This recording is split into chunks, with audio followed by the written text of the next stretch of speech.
Hello everyone, welcome again to my channel. मैं हूं सबनीत और इस चैनल पे मैं आप लोगों के साथ अपना life experience with kidney disease and after transplant share कर रही हूं।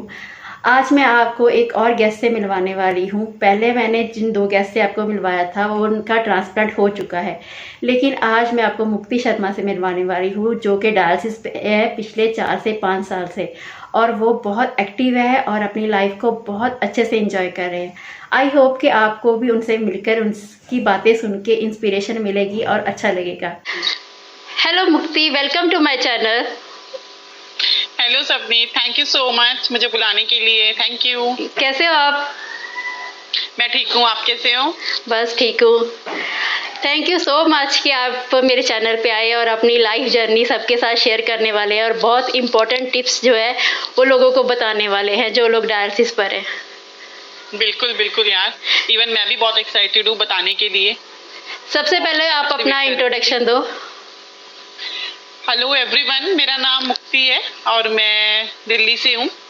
और वैसे मेरी बिलोंगिंग हिमाचल की है, बट मेरी शादी दिल्ली में हुई है और मेरी शादी को 11 साल हो गए हैं। मेरी एक बेटी है जो कि 6th क्लास में है, 11 साल की है, 10 साल की है सॉरी। और मैं डायलिसिस पेशेंट हूँ 5 साल से। Okay okay. और मेरी किडनीज जो है यूटीआई रिफ्लेक्स से मेरी किडनीज खराब हो गई थी दोनों। 19 साल की थी जब मैं, तो मेरा यूटीआई रिफ्लेक्स का ऑपरेशन हुआ था सबनी। मैं जब पढ़ती थी यहाँ, मैंने अपनी स्टडीज चंडीगढ़ से की हैं। तो जब मैं एमएससी करती थी तो मेरे टांगों में बहुत ज्यादा दर्द रहता था। तो वो चीजें मैंने लाइटली ली यार। मैं पेन किलर वगैरह खाती रही, जैसे कि नॉर्मल कि ना आज हम ज्यादा चले हैं, आज हम ज्यादा देर खड़े रहे। कई बार खुद ही डॉक्टर बन जाते हैं जो कि अपनी बेवकूफी करते हैं। हाँ हाँ।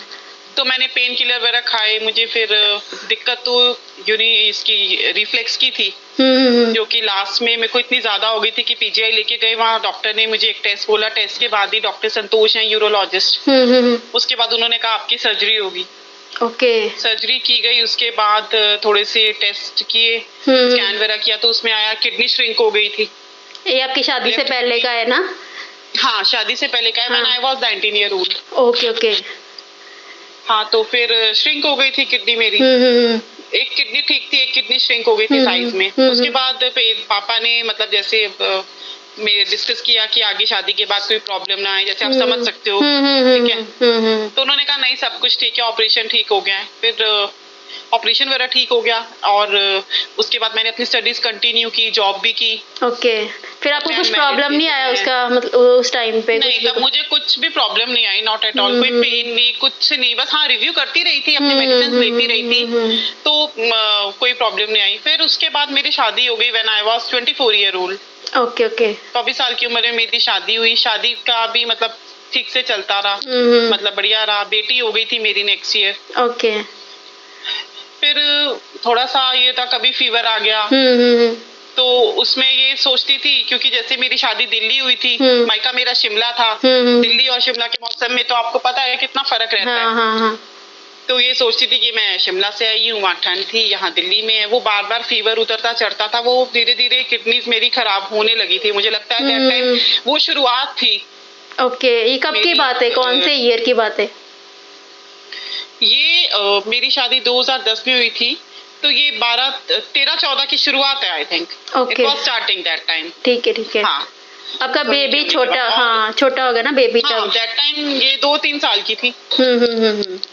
और दिक्कत तो मुझे रहती थी यार, मेरे को मतलब दर्द, थकावट बहुत रहती थी। मतलब जैसे पार्क से भी एक चक्कर घूम के आना तो बैठ जाना। मेरी फ्रेंड्स कहती थी कि पहले तो तू इतना अच्छा चलती थी, इतने इतने राउंड लेती थी, अब थक जाती है। यार हिम्मत ही नहीं होती शरीर में। तो मेरे हस्बैंड उस टाइम प्राइवेट जॉब करते थे। ओके। उसके बाद इन्होंने एग्जाम्स वगैरह क्लियर किए अपने, क्योंकि प्राइवेट में इतना ज्यादा था नहीं, मतलब एग्जाम क्लियर किए तो इनका गवर्नमेंट एग्जाम बैंक का क्लियर हो गया। इनकी पोस्टिंग सोलन आ गई, हिमाचल में। सोलन आपने सुना है? हाँ, सुना है मैंने। काफी अच्छी जगह है। हाँ, तो वहाँ पे हमारी पहली ट्रांसफर हुई इन्होंने बैंक में जब ये आए। वहाँ पे 1 साल मेरा अच्छा निकला, लेकिन नेक्स्ट ईयर मेरी हालत बहुत ही डाउन होती रही, मेरा वेट भी लूज होता रहा। ओके। और फीवर भी आ रहा था? मैं अपनी बेटी, फीवर भी आ रहा था, वेट भी लूज हो रहा था। कई बार फीवर भी नहीं आता था, सिर्फ बॉडी एक रहती थी। Okay okay.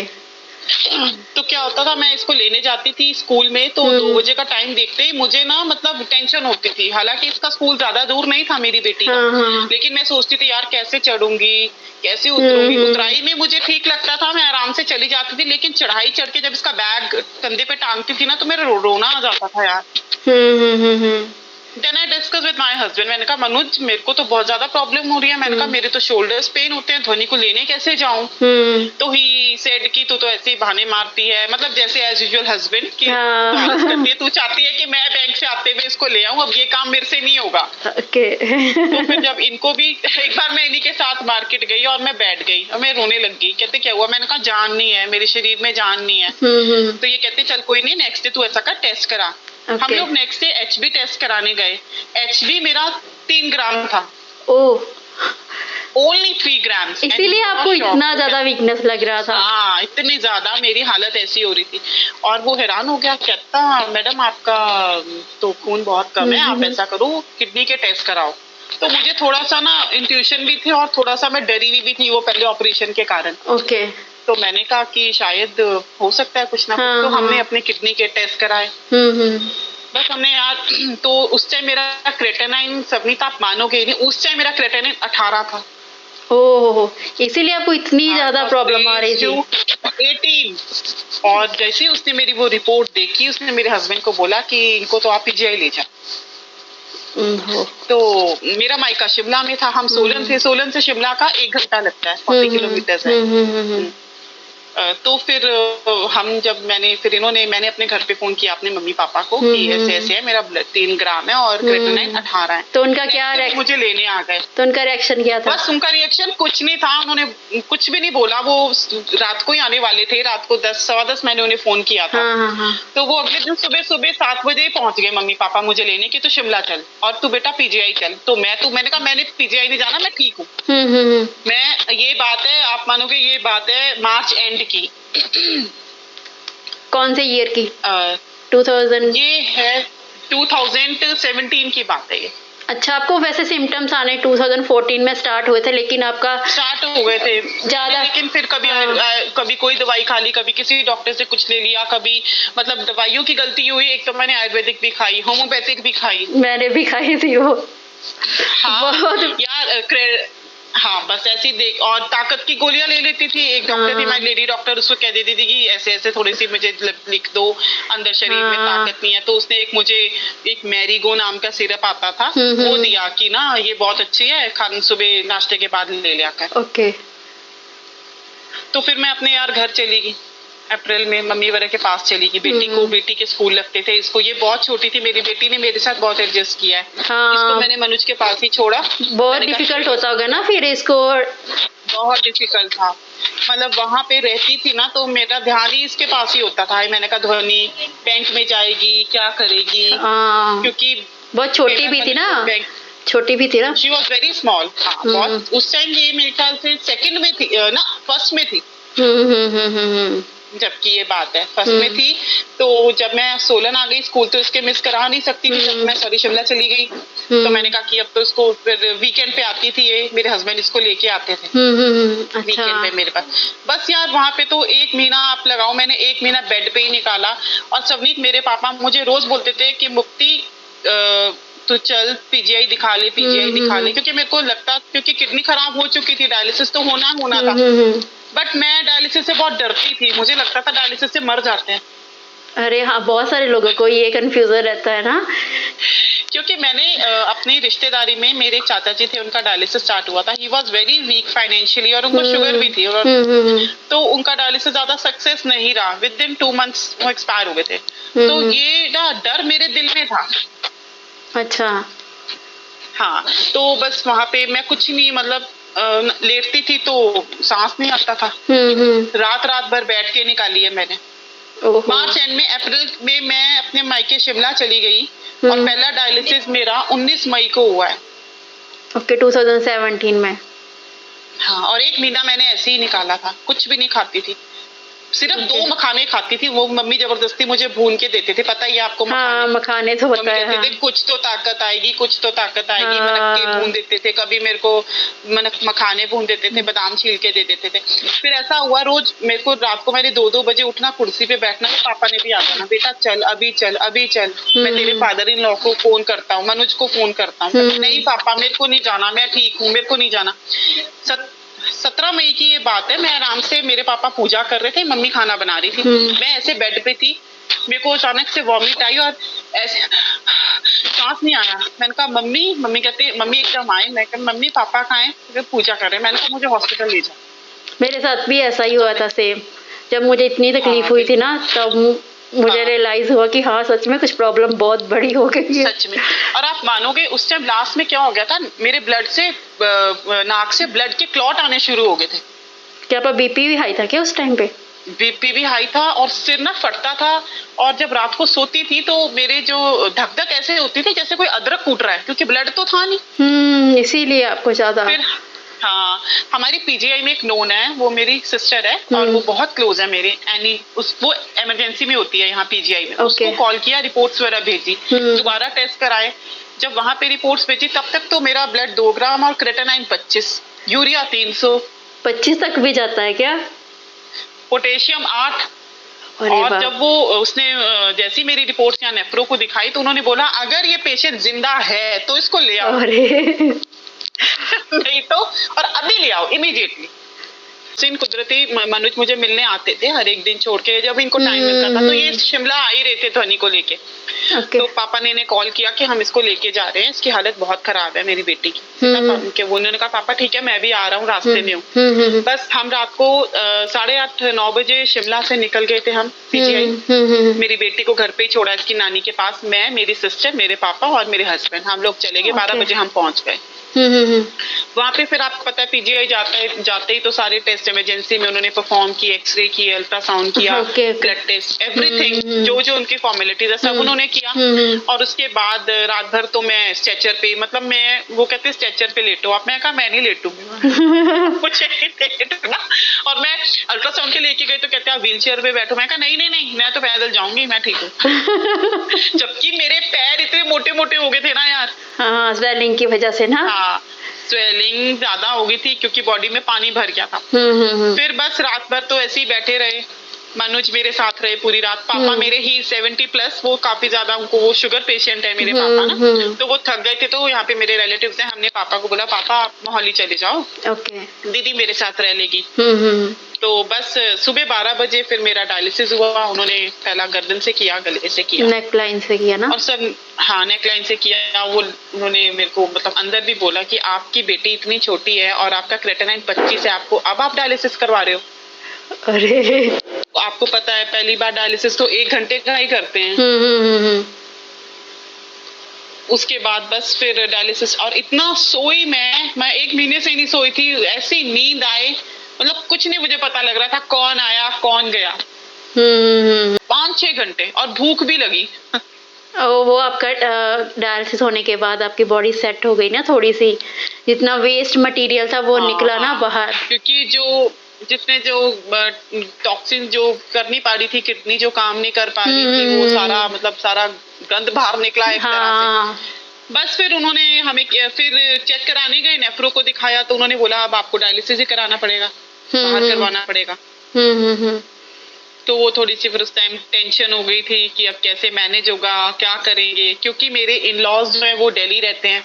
हाँ। और मेरे पेरेंट्स शिमला रहते हैं। शिमला में भी सेंटर है, बट शिमला में सेंटर दूर है डायलिसिस का। अच्छा। तो फिर मैं सोलन आ गई अपने हस्बैंड के साथ। और फिर शिमला रह नहीं सकती थी क्योंकि बेटी को स्कूल में डाला हुआ था। तो जब डायलिसिस स्टार्ट हुआ तो बेटी मेरी फर्स्ट क्लास में थी, मतलब इसके एग्जाम्स होने ही वाले थे फर्स्ट क्लास के। लेकिन पहले जैसे मेरे को नेकलाइन थी ना, तो मैंने अपना ये चेंज करा के कॉलर बोन के पास करवा लिया था, क्योंकि नेकलाइन सबको डिस्प्ले होती थी।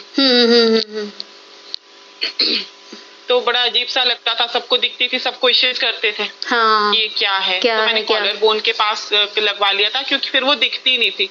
अच्छा फिस्टुला मेरा बन गया था, लेकिन वो मैच्योर नहीं हुआ था। उसको आपको पता ही है फिस्टुला बनने में टाइम लगता है, हाँ मैच्योर होने में उसको 1.5 मंथ तक लगता है। तो चलने में स्टार्ट time होने, लगता है हाँ ना। स्टार्ट होने में।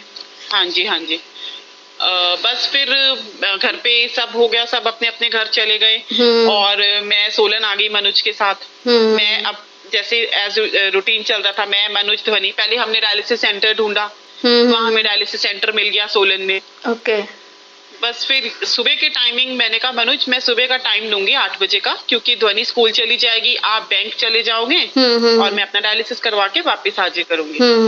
बस फिर दिक्कत आई कि ध्वनि का कैसे करेंगे, ये तो बहुत छोटी बहुत है। बड़ी प्रॉब्लम थी ये तो फिर। पर मैं सबनीत आप हाँ बहुत बड़ी एक्चुअली problem थी। मुक्ति और क्या है मैं कि आपको ये सच बताऊं, प्रॉब्लम मेरी अगर बेटी ने बड़ी हिम्मत दिखाई है। हाँ अगर ये प्रॉब्लम ना 1-2 दिन की होती ना तो फिर भी बंदा एडजस्ट कर लेता है, लेकिन ये तो लाइफ टाइम का लग रहा था ना आपको कि आगे कितने साल तक हाँ, चलेगा ये तो। हाँ ये तो सही पता बात। नहीं है ना कि कितने साल तक ये प्रोसीजर चलेगा तो।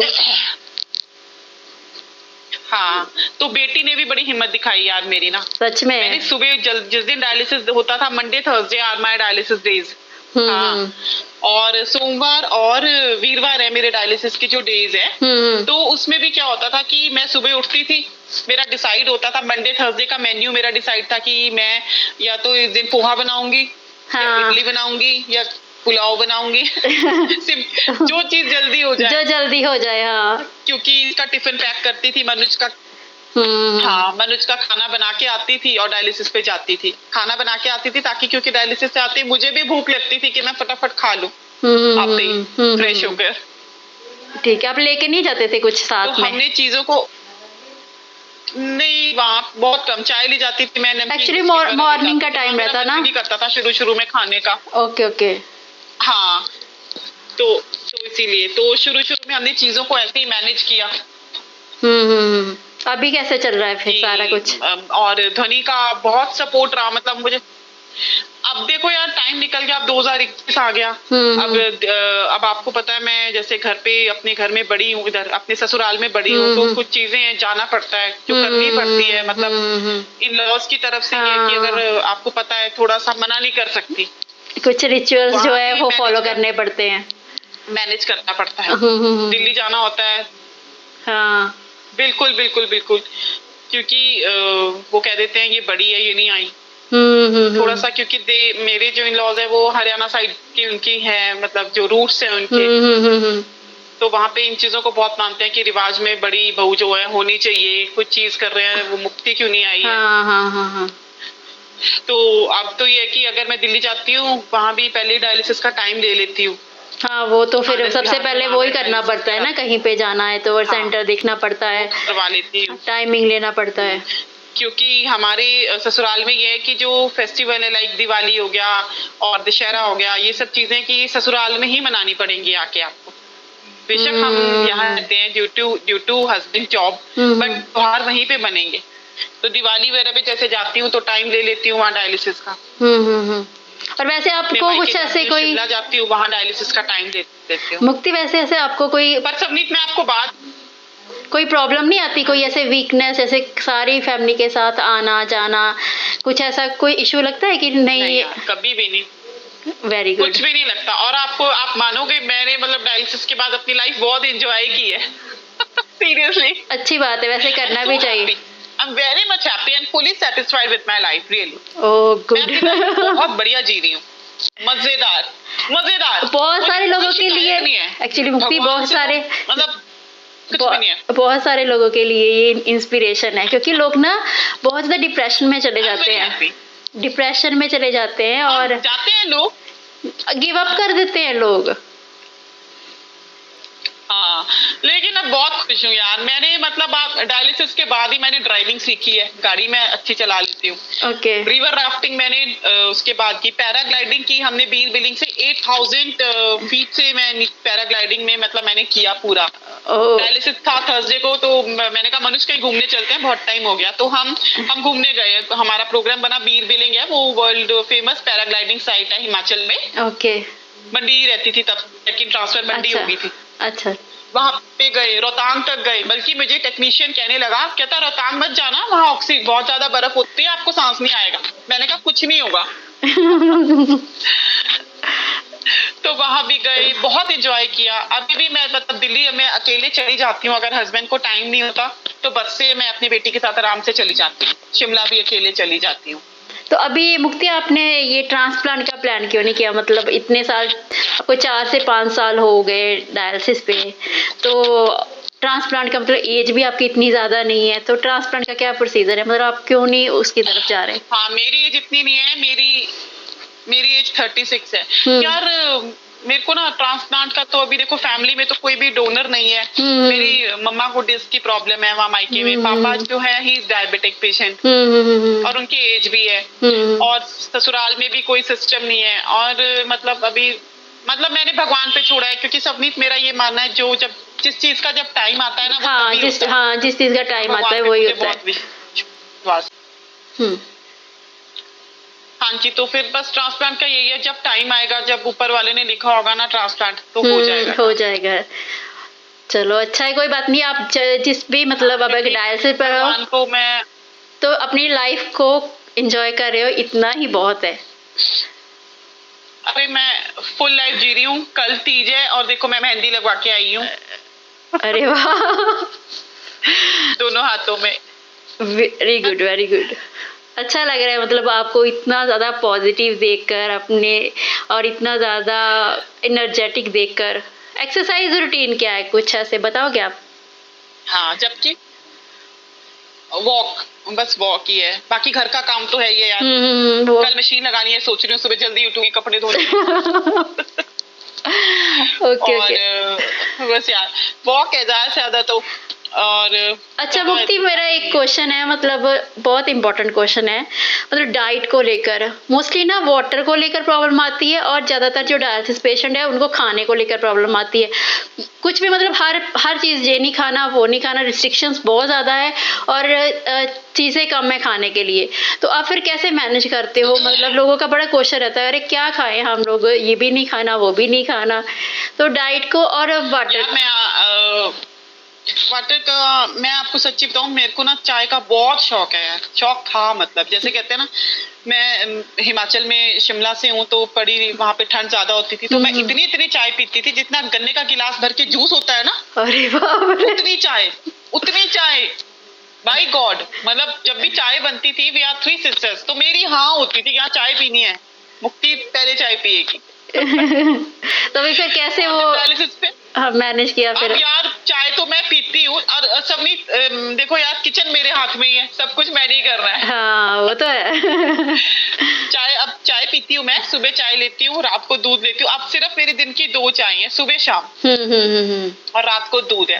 खाती मैं सब कुछ हूँ, सब कुछ ये कि बाहर का ऐसा नहीं कि बहुत ज्यादा खाती हूँ। जो घर में बनाती हूँ, दाल सब्जी परांठे, जैसे स्टफ वाले परांठे अपने, तो लेकिन ज्यादा उसको ऑयली नहीं करती, खाती सब हूँ, लेकिन क्वांटिटी कम, एक चार्ट के अकॉर्डिंग खाती हूँ।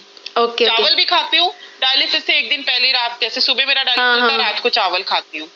फ्रूट में मैं सिर्फ सेब खाती हूँ, नाशपाती खाती हूँ, पपीता खाती हूँ, जामुन मैंने खाया है डायलिसिस से पहले। और आम का मेरा मन किया है, तो डायलिसिस से पहले मैंने गुटली खाई है। गुटली मतलब उससे थोड़ा सा गुद्दा कम होता है, क्योंकि ध्वनि, मेरी बेटी भी आम को बहुत पसंद करती है। मतलब तो कुछ भी खा सकते हैं, लेकिन एक लिमिट में खाना है। और खाती तो हूँ, लेकिन अकॉर्डिंग टू, मतलब एक लिमिट के अकॉर्डिंग। ये नहीं कि आप जैसे 2 आम खा लिए और मतलब पेट नहीं भरना उससे ना, मतलब पेट नहीं भरना जी, टेस्ट के लिए बस, ताकि आपके थोड़े टेस्ट बड्स को वो तसल्ली हो जाए, रिलैक्स हो जाए वो। जैसे तरबूज रखा है तो थोड़ा सा स्लाइस खा लेती थी कि हाँ यार। पर हाँ, मैं झूठ नहीं बोलूंगी, सीजन का कोई भी फल है वो मैंने खाया जरूर है, चाहे मतलब थोड़ा सा ही खाया है। Okay, good. भगवान जी को भोग लगा के खुद खा लिया। हाँ, लेकिन मैंने केला कभी नहीं खाया जब से डायलिसिस स्टार्ट हुआ। केला मैंने नहीं खाया, मेरे घर में केला आता भी नहीं। ओके। तो अभी फिर मुक्ति, जैसे आप अपनी लाइफ को ऐसा पूरा एनर्जी के साथ, पूरी मस्ती के साथ जी रहे हो, तो बाकी लोगों को आप क्या बोलना चाहोगे जो लोग डायलिसिस पे हो? अब देखो, मैं आपको बताऊं सबनी, मेरे हस्बैंड अब हाँ जी। अरे मतलब मैं विल पावर अपनी स्ट्रांग रखूं। हाँ, अब मैं आपको बताती हूँ, अभी देख लो 4 दिन से मतलब हस्बैंड अब मेरे टूर पे जाते हैं, उनकी प्रमोशन हुई है, तो मैं और बेटी अपना अकेले रहते हैं। ओके, तो डायलिसिस वगैरह सब कुछ अकेले मैनेज करते हो? कल डायलिसिस करा के आई है। ओके। हाँ, अकेले मैनेज करती हूँ। अब मेरा डायलिसिस सुबह जल्दी स्टार्ट हो जाता है, तो मैं इसको उठा के जाती हूँ, खाना बना के जाती हूँ। इसको बाहर से बेटी को बोल के जाती हूँ कि बेटा मेरा डायलिसिस है, मैं इतने बजे तक आ जाऊंगी, अपना ध्यान से रहना। ओके ओके, अच्छा है आपकी बेटी भी है जो आपका इतना साथ दे रही है। अभी तो बड़ी हो गई होगी ना? देखो मुक्ति आपकी बेटी जाता है कि जब हाँ, जब अब तो ये 6th में हो गई है यार, अब इसको भी पता लग गया है। ये जब मैं डायलिसिस से आती हूँ, मुझे फटाफट से नमक चीनी और पानी में नमक चीनी फटाफट डाल के देती है। अरे वाह, बहुत अच्छी बात है। डाउन ना हो जाए। हाँ, मेरी बेटी और ये मेरे मतलब लेफ्ट हैंड और राइट हैंड बेटी और मनु जी हैं यार। मनुज ने भी मेरा बहुत साथ दिया है, एवरी स्टेप एवरी सेकेंड। मनुज तो मतलब लाइक ऐसा है कि मेरे साथ हमेशा खड़े रहते हैं। मैं कई बार कह देती हूँ कि यार क्या है, मैं मनुज जैसे कहते हैं दवाई ले ली तूने ब्लड वाला इंजेक्शन लगा लिया, तूने आयरन लगवा लिया था, तूने कैल्शियम ले लिया था। सच में यार, मैं मतलब अगर भगवान ने किडनीज खराब दे दी, डायलिसिस का टाइम है, लेकिन पॉजिटिव साइड ये है कि मनुज ने इतना सपोर्ट किया है ना, 100% वो हमेशा मेरे साथ ही है। गुड, यही होता है ना, लाइफ पार्टनर का मीनिंग ही यही है। सच्ची माथे पे बल नहीं डाले मेरे हस्बैंड ने कि क्या है तेरे को टेस्ट कराने हैं या आज तेरी टांग में दर्द है, कभी भी नहीं यार, नेवर एवर। मतलब मैं खुद बता रही हूँ, I am very short tempered, मुझे बहुत जल्दी चीजों में गुस्सा आ जाता है कई बारी, बट वो ही इज वेरी काम, बहुत ज्यादा, कि कोई बात नहीं, मुक्ति हो जाएगा, कोई नहीं तू रेस्ट कर, कोई बात नहीं तू टेंशन ना ले। बस सच में बहुत लकी हूँ, कुछ अच्छे कर्म किए होंगे यार कि मतलब इतना अच्छे मुझे हस्बैंड मिले हैं यार, सच्ची भाई को, जिनकी वजह से आज इतना जीत रही हूँ मैं इस बीमारी से। चलो अच्छी बात है मुक्ति। ऐसे आपको अभी मतलब हाँ, गुड गुड। अभी आप मतलब अभी जिस कंडीशन में है अभी, जैसे 4 साल 5 साल हो गए आपको डायलिसिस पे, तो मतलब आप पूरा घर का काम वगैरह सब अच्छे से कर पाते हो ना? सारा कुछ बाहर का घर का सब मैनेज करते हो? मुझे आपका क्वेश्चन सुना नहीं, दोबारा बोलेंगे आप? हाँ, मेरे कहने का मतलब है कि अभी जैसे आपको इतना साल हो गया है कि बॉडी, जैसे डायलिसिस पे भी कुछ लोगों की बॉडी ना जैसे जैसे टाइम जाता है वीकनेस आती जाती है, और फिर वो जितने भी रेगुलर डे टू डे की एक्टिविटीज होती है ना, उसमें भी वो कम होनी शुरू हो जाती है। लेकिन आप कैसे मैनेज कर रहे हो, मतलब सारा घर का बाहर का सब मैनेज कैसे कर रहे हो? मतलब यार मैं सब मैनेज कर रही हूँ, अभी तक तो वीकनेस आई नहीं है मेरे को। आप अपनी मेडिसिन वगैरह का, हाँ, फ्रेश होती हूँ। मेडिसिन वगैरह मैं अपनी खाती हूँ, कैल्शियम लेती हूँ, मैं मल्टीविटामिन लेती हूँ, गिलोई की टैबलेट खाती हूँ